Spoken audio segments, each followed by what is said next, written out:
Hi friends, welcome to రేమచ్చ YouTube channel. IPL 2025 mega వేలంలో కొత్త రూల్స్ రావడం జరిగింది. ఆ రూల్స్ ఏవి అనే విషయాల గురించి పూర్తి డీటెయిల్ తెలుసుకునే ముందు మా ఛానల్ సబ్స్క్రైబ్ చేసుకోండి. పక్కన ఉన్న బెల్ ఐకాన్ మాత్రమైతే క్లిక్ చేసి పెట్టుకోండి. ఫర్దర్గా మేము వీడియోలు అప్లోడ్ చేసినప్పుడు మీకు నోటిఫికేషన్ వస్తుంది. ఐపీఎల్ 2024 సక్సెస్ఫుల్గా కంప్లీట్ అవ్వడం జరిగింది. అయితే ఐపీఎల్ 2025లో వచ్చేసరికి మా ఐపీఎల్ మెగా ఆక్షన్ అయితే జరగనుంది. మెగా ఆక్షన్లో వచ్చేసరికి అందరి ప్లేయర్లు మాత్రమైతే అన్ని టీములు మాత్రమైతే రిలీజ్ చేసే అవకాశం అయితే కల్పిస్తున్నారు. అదేవిధంగా ఎంతమంది ప్లేయర్ను రిటర్న్ చేసుకునే అవకాశం ఉంది.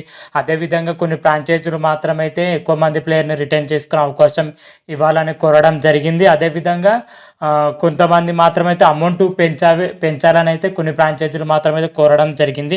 వీటన్నిటిని ఆలోచించుకొని ఐపీఎల్ మెగా ఆక్షన్లో కొత్త రూల్స్ మాత్రమైతే తీసుకురావడం జరిగింది. బీసీసీఐ మాత్రమైతే ఆ రూల్స్ ఏ విధంగా ఉన్నాయి, ఎలా ఉన్నాయి అయితే ఒకసారి చూసుకుంటే, ముఖ్యంగా బీసీసీఐ మాత్రమైతే ఫ్రాంచైజీ పర్స్ వాల్యూ అయితే పెంచే ఆలోచనలు అయితే ఉందని చెప్పుకోవచ్చు. మొదటగా 90 కోట్ల ఉన్న పర్స్ వాల్యూను 130 నుంచి 140 కోట్ల వరకు పెంచే అవకాశం ఉన్నట్టయితే క్లియర్ కట్గా అయితే బీసీసీఐ అయితే చెప్పడం జరిగింది. అదేవిధంగా ప్లేయర్ రిటర్న్ లిస్ట్, అదేవిధంగా ఆర్టీఎం ద్వారా ప్లేయర్లను కొనుగోలు విషయంలో కూడా ఒక క్లారిటీ ఇచ్చినట్టయితే తెలుస్తున్న సమాచారం. ముఖ్యంగా రిటర్న్ చేసుకునే అవకాశం అయితే 4 ప్లేయర్లకు మాత్రమే అవకాశం ఇచ్చే అవకాశం అయితే కనిపిస్తుంది. ఆర్టీఎం కింద ఒక ప్లేయర్ను తీసుకునే అవకాశం అయితే కనిపిస్తుంది. అయితే ఫ్రాంచైజీలు మాత్రమైతే రిటర్నింగ్ లిస్టులో వచ్చేసరికి 5 ప్లేయర్ని తీసుకురావాలని, ఆర్టీఎం కింద ఒక ప్లేయర్ని తీసుకునే అవకాశం కల్పించాలని అయితే ఫ్రాంచైజీలు అయితే కోరడం జరుగుతుంది. దీనిపైన మాత్రం అయితే బీసీసీఐ ఎలాంటి క్లారిటీ మాత్రమైతే ఇవ్వలేదు. ఈ నెల 31న జూలై 31న సమావేశం అయితే జరుగుతుంది. సమావేశంలో వచ్చేసరికి ఎంతమంది ప్లేయర్ను రిటర్న్ తీసుకునే అవకాశం ఉంది, అదేవిధంగా ఆర్టీఎం కింద ఎంతమంది ప్లేయర్ను తీసుకునే అవకాశం ఉంది పైన అయితే క్లారిటీ ఇవ్వనున్నారు. ఇవి మాత్రమైతే బీసీసీఐ కొత్త రూల్స్ అయితే తేబోతుంది. కొత్త రూల్స్లో వచ్చేసరికి మనీ పర్స్ వాల్యూ పెంచే అవకాశం ఉంది. అదేవిధంగా రిటర్న్ లిస్టులో వచ్చేసరికి 4 నుంచి 5 ప్లేయర్లు తీసుకునే అవకాశం అయితే కనిపిస్తుంది.